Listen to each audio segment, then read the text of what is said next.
spontaneity of song at dawn.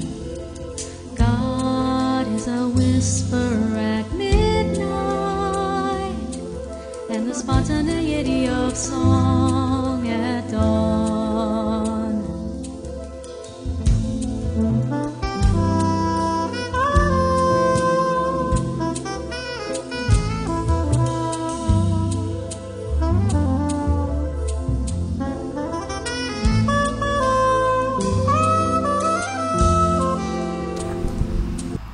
Shalom.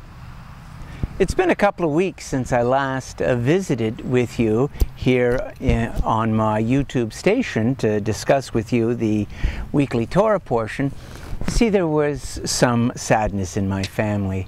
My mother, Esther, up in Vancouver, British Columbia, passed away the week before last, and of course I had to attend to her funeral up in Vancouver, and I sat Shiva for her there as well.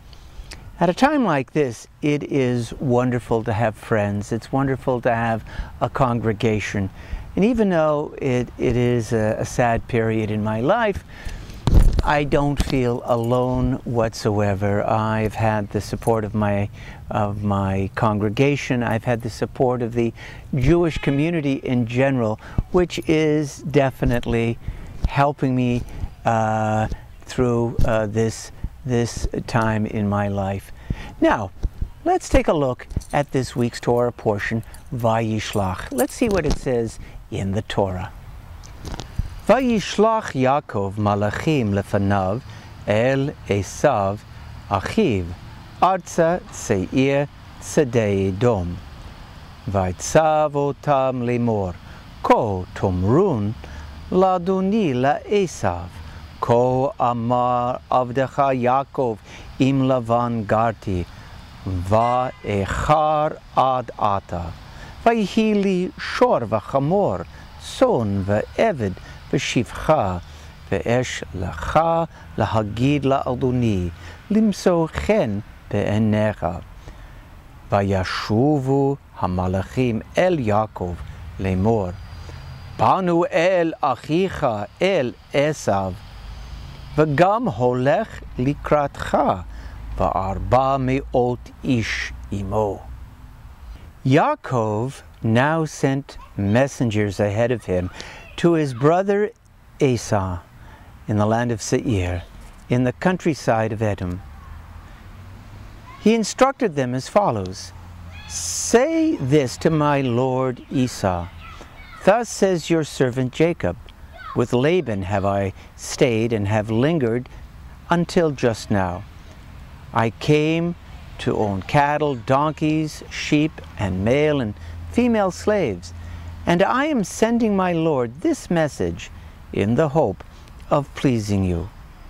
When the messengers came back to Jacob, they said, We went to your brother Esau, and he too, accompanied by 400 men, is marching to meet you.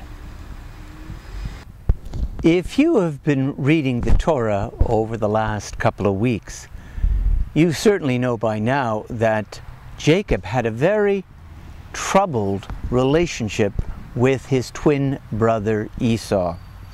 So troubled was this relationship that Jacob felt it necessary to leave his home, to leave the land of Israel, and to go to Haran, a city in Mesopotamia where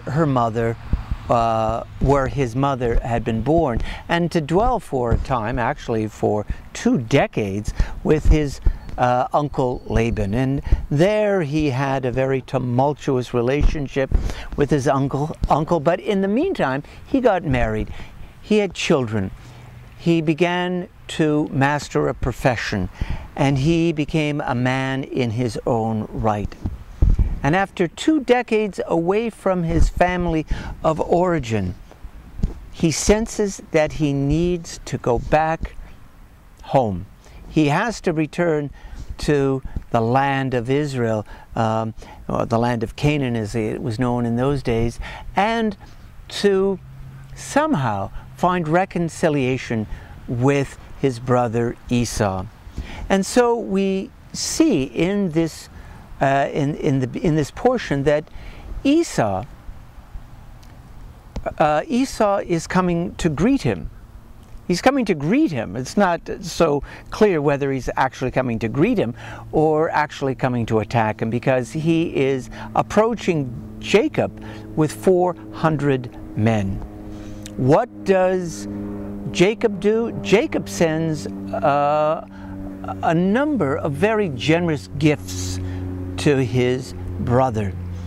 And he speaks in the most respectful terms to his brother, speaking of himself as his brother's servant. And the night before the two brothers meet, we see that Jacob is attacked by supposedly an angel at night by the Wadi Jabbok, by this river, this seasonal river known as Jabbok, which means the river of struggle. And there he wrestles with this angel until the break of day. And before he releases this angel, which needs to return to its celestial home before daybreak has finally come, he demands of this angel a blessing. And the angel changes his name, changes Jacob's name from Yaakov, the crooked one, to Yisrael, the one who strives with angels, the one who wrestles with God. And we also see that from this encounter with the angel, Jacob will limp. And he actually limps somewhat when that day he encounters his brother. And we see that when the brothers finally do encounter each other, Jacob says to his brother, "Seeing your face is like seeing the face of God." And the brothers reconcile. They don't become close by any means, but they learn to live in peace with each other in the same land, in different locations. The Talmud in tractate Ta'anit tells us that it is better to be like the reed than it is to be like the cedar. And what is the difference between a reed and a cedar? A reed is a short little plant in the grass family, and it bends with every wind. It can be blown from the north and the south, the east and the west, but it doesn't break. It allows itself to bend. It accommodates itself to the wind. The cedar, on the other hand, is a very tall, proud, and brittle tree. And when the wind blows, it can withstand it up to a point, and then it breaks. The Talmud says that we should be humble like the reed, and not so proud as the cedar. And certainly that is great advice when it comes to family relationships. Sometimes it's important, well, it's always important, to put ego aside. Family life is hard, it's challenging. Sometimes it leaves us a little wounded, as we saw in the case of Jacob wrestling with the angel. That may be a metaphor for wrestling with his family, reconciling with his family. Before we can move on in our lives as adults, we have to return to our families of origin. We have to figure out those relationships that were so seminal in the formation of our characters and our personalities when we were young. It doesn't mean that we're going to be totally peaceful and everything is going to be ideal with our families of origin. It means that we have to struggle with our families of origin to find some level of reconciliation. that is an absolute must before we move on in our lives. Well, I hope that you will read this week's Torah portion and come to your own conclusions. Shabbat Shalom.